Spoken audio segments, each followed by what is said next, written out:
Well, Phil Nevin gets tossed. Mike Trout goes yard again, 7th straight game. Rendon is healing up, and we're wondering, should he come back? And do the rule changes change anything? Hey, let's get into it. You're Locked On with Mike and Jon, and this is Locked On Angels. You are Locked On Angels, your daily Los Angeles Angels podcast. Part of the Locked On Podcast Network, your team every day. And thanks for making Locked On Angels your first listen of the day. We're free and we're available wherever you get your podcast. Would you give us a rate and a review? 5 stars, please. We'd really appreciate that. So would Mother Frisch. She would appreciate that too. You can give us a rate and a review on Apple Podcasts and Spotify. And if you're watching on YouTube, hello, you can subscribe and click the bell to be notified every time a new episode drops. Hey, we're grateful that you decided to join us for this edition of Locked On Angels, where it's your team every day. You've got the Frisch Brothers, a.k.a. the Super Halo Bros. My name is Jon, and that's my brother Mike. And my name is Mike, and that's my brother Jon. Well, it was one of those games where a lot of good things happened, but the Angels walked away with the L against the Guardians on Monday. It was a 5-4 loss. Unfortunately, they were down pretty early, 4-0. And then Mike Trout and Matt Duffy both hit home runs. Duffy's first as an Angel and his first since September of last season. And then Mike Trout, his 7th straight game with a home run. Mike, he's 1 away from the MLB record, and he would tie it if he does it again in today's game. How about that? That's incredible, and it's Ken Griffey Jr. that's at the top of that list, which is great. Did you know he tied a guy named Kevin Mensch, who played for the Texas Rangers? And I saw a great tweet on Twitter that said, man, I never thought that we would say Kevin Mensch and Mike Trout in the same sentence, yet here we are, here right? We are. And can I just speak about Twitter for just a moment, Johnny? Can I just talk about Twitter for just a moment? Of course. Okay, this is a bit. I got to get this off my chest. Okay. Listen. We know that Mike Trout hasn't been in the playoffs for a while, Twitter universe. We know that, all right? So pointing that out every time Mike Trout does something incredible is ridiculous. You don't need to point it out. Angel fans know he hasn't been in the playoffs in 2014. We know it's been a long time. We know we haven't won a World Series. We know this. And so pointing that out every time Mike Trout does something out of this world that anybody on your team never does is just simply ridiculous. So shut up, stop talking, don't hit send, don't tweet. We just want to celebrate Mike Trout. Leave us alone. Thank you. Well done. Yeah, that's as dumb as tweeting L ratio, not a real sport. You're one of those people every time you tweet about Mike Trout not being in the playoffs or anything like that. Good grief. Yeah. It drives me nuts. Mike, in the words your of the boy kids from the Sandlot, you're an L7 weenie. All right, go ahead. Hey, your boy Detmers didn't have his best outing. It was 5 innings pitched, 6 hits, 4 runs, and 3 Ks. But Loop gave up the game-winning home run, or not home run, but the game-winning run.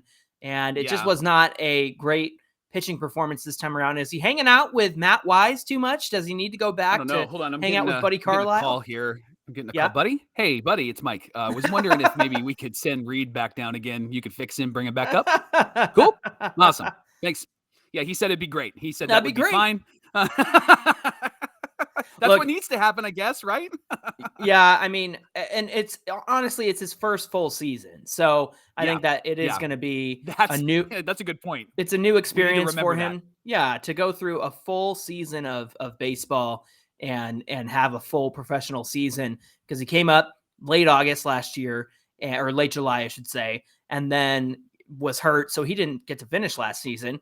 And other than being in AAA, he's been around all season long, and he's been good. And he's been good since he came back from AAA. So really can't complain about Reid Detmers too much. It is one of those games where you're going up against a lot of good hitters in the Guardians. I mean, it's not easy to go up against the likes of Jose Ramirez and Ahmed Rosario and those guys.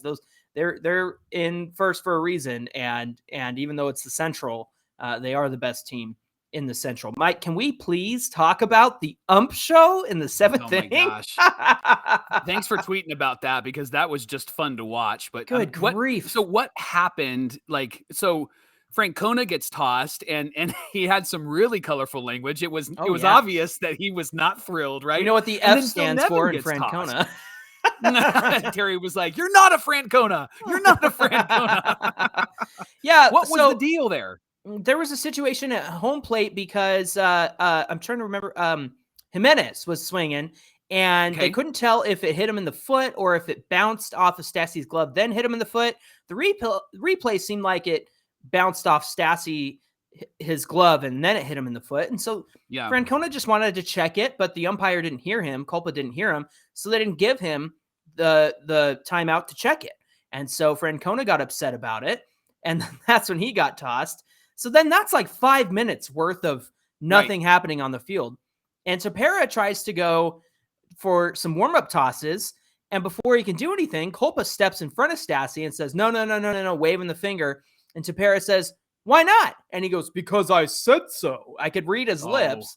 Oh, so, man. Number one, you don't want to tick off Ryan Tepera because we know he's probably the biggest hothead on the team. Second of all, Phil Nevin comes out and is like, it's been like 7 minutes at this point with no gameplay. Let my guy throw a couple of warm-up tosses.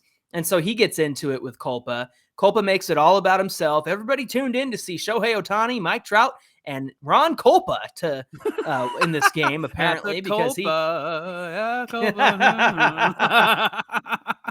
So all of that to say, it was really ridiculous. And then the karma Culpa was Matt Theis hitting a foul ball, and it just smacked Culpa in the face. And I don't want anybody to get hurt, and I don't want anybody to have any injuries, but it was just like it was a moment where you went, "That's a shame." That's a shame. It was a sign. It was Jerry eating popcorn on his couch saying, "That's a shame." That's a shame. That's what that was.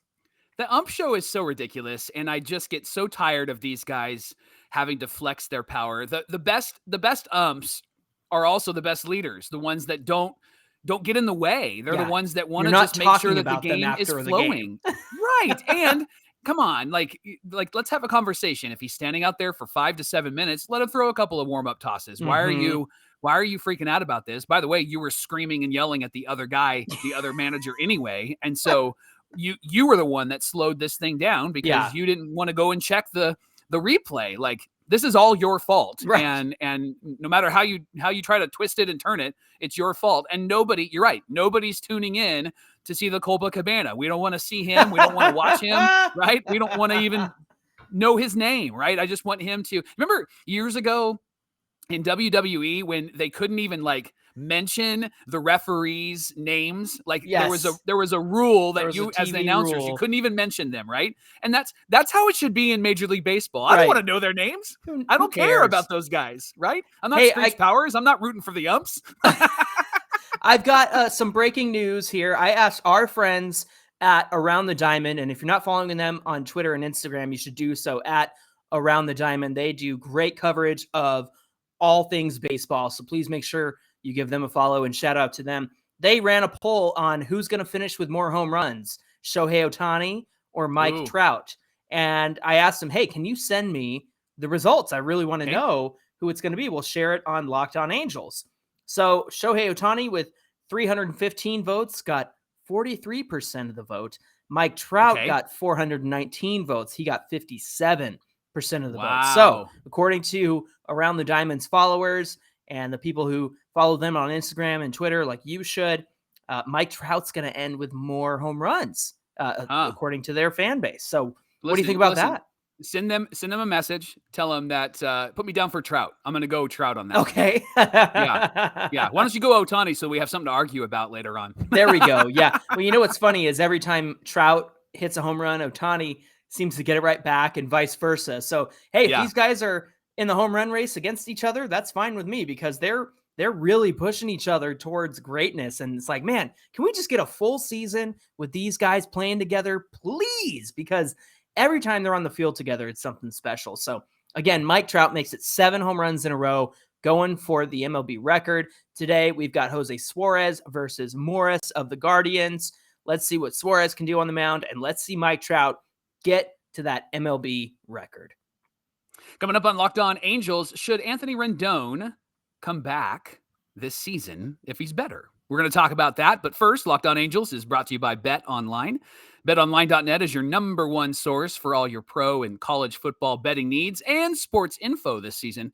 Find all the latest football league developments, great matchups, news, and podcasts, including this year's opening week games, which were incredible. BetOnline is also your continued source for all your sporting wagering information, including live betting, esports, and scores. It's the fastest and easiest way to check in on all your favorite sports and events, including baseball, MMA, boxing, and golf. You can head to the website today, or you can use your mobile device to learn more about the trends and actions. BetOnline, where the game starts. We want to thank you for making Locked On Angels your first listen of the day. Mike, it's time to talk about rules.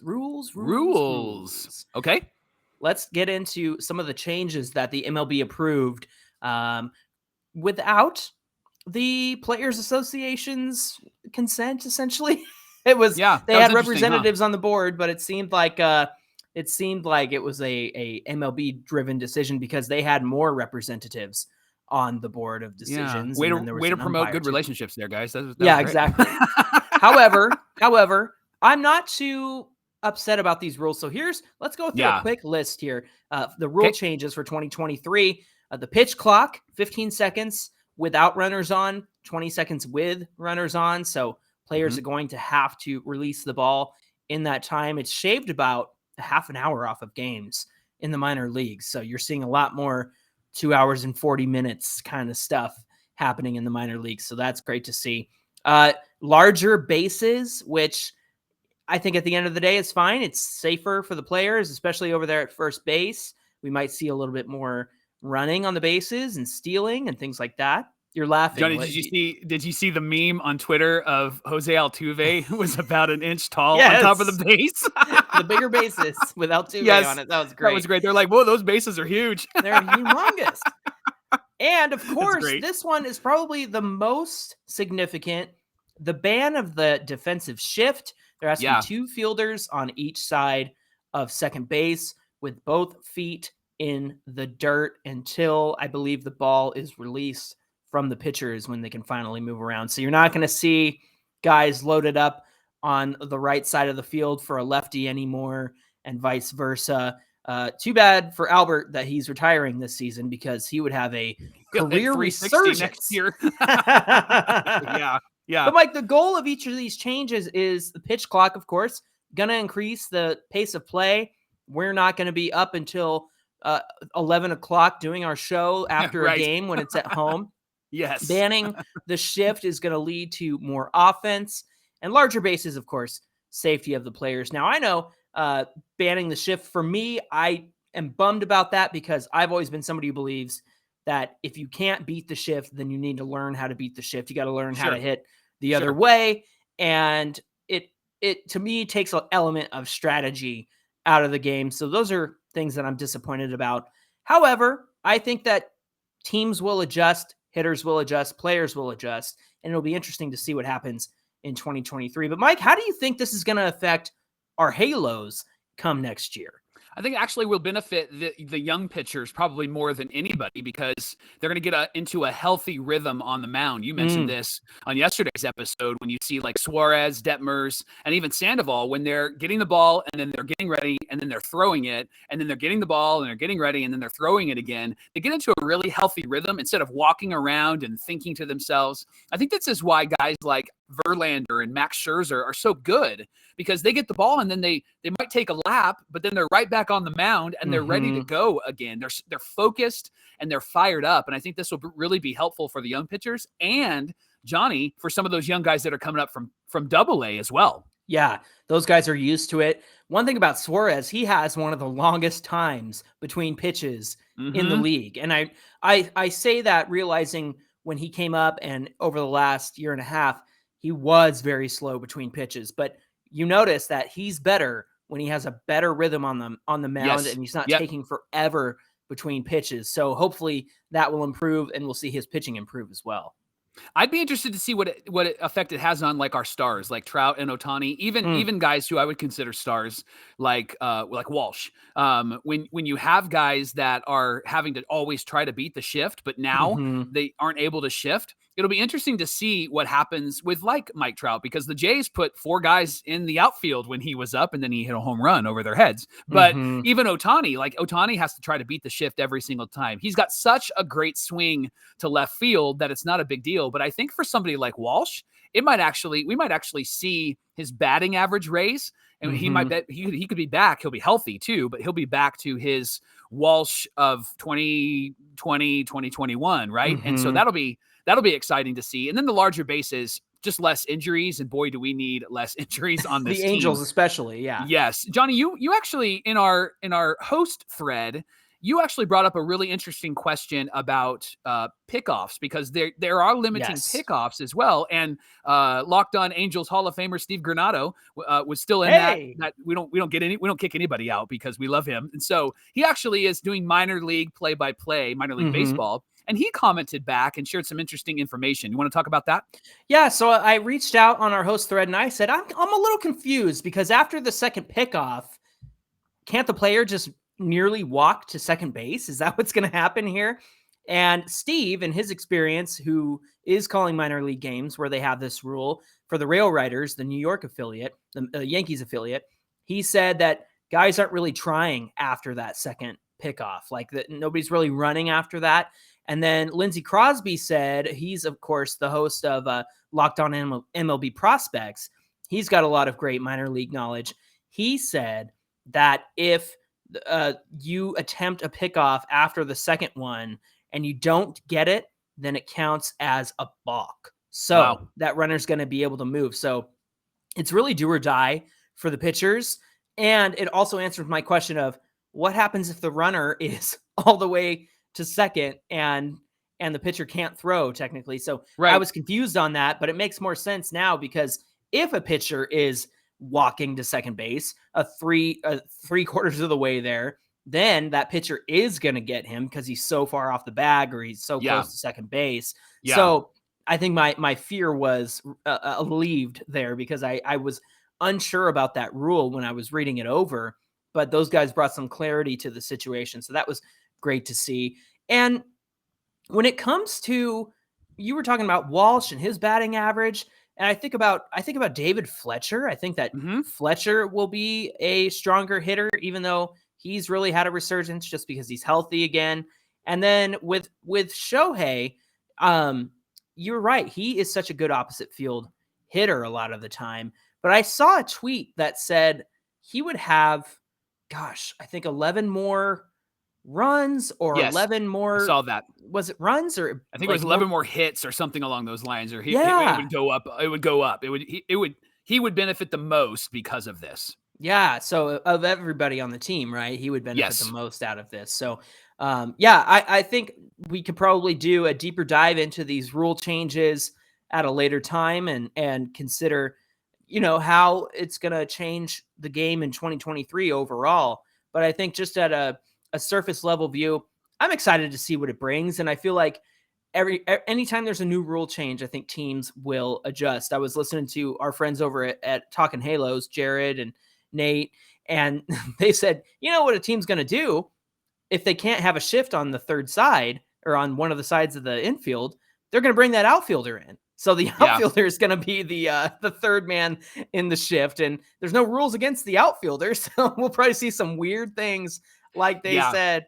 I thought that was pretty hilarious. I think a lot of that is, that's where we've come from, right? That's where the shift actually came from, was people going, well, the numbers say that this happens. And so, the shift in what the rules are right now might be banned, but there's going to be other ways that they're going to get creative in playing defense. Yep. And that's where I do appreciate the creativity. I don't know how much more offense it's going to create. It's probably going to help, it would help like an Albert Pujols, right? It might help a Jared Walsh, but overall it may not really benefit offensive production like we think that it's going to. And I think the other thing that we're going to have to prepare ourselves for is there's going to be a lot of post-game complaining from the players and from managers who are going to go, well, that's ridiculous, or there's going to be weird moments with the pickoff, and they're going to have to try to figure that out, which we don't need more ump show. So the more clarity that they can actually bring to the players, I think will be better. Hey, speaking of friends in Angel fandom, our friend Andrew, who runs Angels Top Plays on Instagram and is at plays_angels on Twitter, he brought this info to our attention. Anthony Rendon is fully participating in defensive drills, and he hit some BP on Monday. So that was excited to see. He's supposed to be out for the rest of the season. Suddenly, there's talk about him coming back before the season ends, Mike, and that would be exciting to see. And you and I thought this would be a great idea for him to come back. And one of those reasons is because remember the brawl with the Mariners? Well, Rendon got a suspension in that, but because he was on the IL punching people with his cast. A well-deserved suspension and a well-deserved slap of Jesse Winker. That's right. He has to serve 5 games from that brawl. So if he comes back this year, he could serve those 5 games. And of course, he would need to play the remainder of the games, or at least be on the roster, because you can't just serve your 5 games and then disappear again. So he would need to be actually on the field playing again. So perhaps he could serve that suspension, get that out of the way, and be ready for 2023. I think that's a great idea. I also think that if he does come back and does serve that suspension, then it also gives him an opportunity to play and maybe get right mentally, because he's not going to have that opportunity until spring training and the next season next year. And so getting him a couple of at-bats this season, I think would be really beneficial to him, because he's swinging the bat, and maybe even putting him in the infield, letting him get some live ball action, maybe taking him out in the 5th inning, right? Because we're not going anywhere. And so letting him get those reps, I think, would be really beneficial. He can have a normal off season and get ready for next season, and do that in his regular routine, instead of saying, well, I haven't swung the bat in all these months and I haven't played defense in all these months. Allowing him to get a couple of reps could actually be very beneficial. So Johnny, should Rendon return if he's healthy and able to return? I think he should. Honestly, it would be great to have him back. He could get back into shape with as much time as left in this season, and I think the Angels really need him. Now, I don't think that he should be overworked. If he's taking a day off, I'm not going to complain. If Matt Duffy's playing third or somebody else is, I'm not going to complain. I do want to see him come back and see what he can do and help himself get right. But it's not one of those situations where he needs to be in there every day. So it would be great to see him healthy. It would be great to see him make some awesome plays over at third base, as he always seems to do, and get right for 2023, because that's another thing, Mike, is anytime you bring up Anthony Rendon, it's, he's a bust. He's a wasted contract. Yes. Look, the guy's been hurt, and you can't help injuries. Injuries are going to happen. They've just adversely affected his last 2 seasons, and people are quick to forget how good he was in 2020. He was the best player on our team other than Mike Trout in 2020, and he was 10th in MVP voting. And that's not a coincidence. He was really good for the 60 games that we had him. So, all that to say, I would be looking forward to seeing him come back and get right, get healthy, and be prepared for 2023. But what about you? I would love to see him come back and do the suspension, get it all out of the way, and then get a couple of at-bats, play some defense, because I'd love to see what a healthy Rendon could potentially look like. And then he's got all of offseason to really get his body right, because I want to see this Anthony Rendon that we've been excited about, man. I want to see the 25 to 30 home run, 100 RBI guy. I want to see the 290 batting average. But the biggest thing I want to see is his defense. He is a game changer when he's out there. And he's, no disrespect to those that have filled in for him, but he is just a game changer when he is out there. And you think about earlier this year offensively, like he was the one that knocked in the game-winning run against the Nationals that everybody went nuts about, right? And he's that guy that can do those things. Even when he was struggling at the start of the season, he can come up clutch when it matters. And I want to see a healthy lineup with Trout, Ohtani, and Rendon back to back to back. I mean, that is a powerful, powerful lineup. And I think that what we saw earlier this year when we were 27 and 17 is what it would look like with Rendon back in this rotation, back in this field, back in this batting lineup. And so I want to see him come back. I don't want to rush him back, but I think that giving him a couple of reps before the offseason would be a really wise thing to do. Definitely. Yeah, you mentioned the clutch factor. If you go to his situational hitting, his averages with runners in scoring positions, we brought this up before, but his averages with runners in scoring position are really high, and he's come through and he's delivered. Now, again, it wasn't very much of this season, but in the moments that counted, he made them count. So I think it would be great to have him back. It'd be great to see what he can do. Get those 5 games out of the way so that you're not serving those, and we have him back right away in 2023. It would be great to have him in the lineup day one come next season. Well, thanks for making Locked On Angels your first listen of the day. Now make your second listen to Locked On MLB podcast with Paul Francis Sullivan. Brings humor, passion, and his unique perspective on every single team and share some of the biggest stories from around the league. You can follow the daily league-wide podcast, the #1 daily league-wide podcast, Locked On MLB on the Odyssey app, YouTube, or wherever you get your podcasts. If you want to follow the #1 daily Los Angeles Angels podcast, Locked On Angels, you can do so at Locked On Angels on Twitter. And of course, you can reach Mike and I at Super Halo Bros on Twitter and Instagram. We're always memeing it up over there, and we love having you along for the ride. Mike, what do we have tomorrow's show? Let me say that again. What do we have on deck for tomorrow's show? Well, Sam Blum actually tweeted out a really interesting article last week about rosters and how many people we've used on our roster specifically. 187. And then he interviewed... No, I'm just kidding. 187,000. He talked to Perry Manassian, and they were talking about depth. And so they actually have some conversations about the lack of depth on this team. And so you and I are going to talk about a strategy that could actually probably work for our team so that we have great players and great depth. And we're going to talk about that tomorrow on Locked On Angels. Looking forward to saying the word depth 100 times and screwing that up. So grateful. That's good. Grateful for that conversation. All right, so we hope you'll join us tomorrow for more Locked On Angels. Until then, my name is John, and that's my brother Mike. Depth. And my name is Mike, and that's my brother John. We'll see you right back here tomorrow for more Locked On Angels.